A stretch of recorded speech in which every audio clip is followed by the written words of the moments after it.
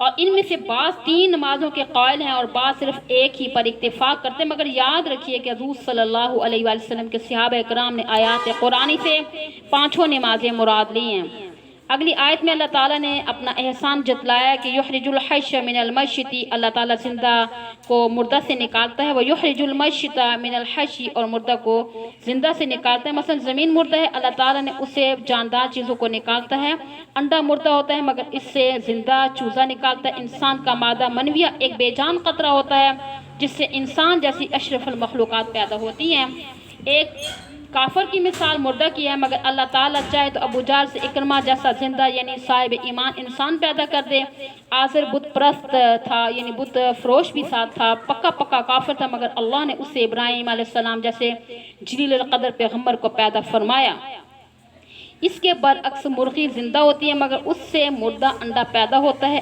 بسا اوقات ایسا بھی ہوتا ہے کہ باپ بڑا نیک ایماندار ہے مگر اولاد صحیح نہیں نکلتی، جو کہ مردہ کے مشابہ ہے۔ بعض دہریے بن جاتے ہیں اور بعض عصائی بن جاتے ہیں، یعنی کچھ اور ہو جاتے ہیں۔ زمین بالکل خشک یعنی مردہ ہوتی ہے، اس کی نشو و نما کی کوئی علامت نہیں ہوتی، مگر اللہ تعالیٰ بارش برسا کے اس کو زندہ کر دیتا ہے اور پھر اس سے پھل پھول اور فصل پیدا ہوتے ہیں جن سے لوگ مستفید ہوتے ہیں۔ فرمایا وَيُحْيِي الْأَرْضَ بَعْدَ مَوْتِهَا، اللہ تعالیٰ زمین کو مردہ ہونے کے بعد پھر زندہ کر دیتا ہے، اس میں ہریالی آ جاتی ہے اور اپنے خزانے اگلنے لگتی ہے۔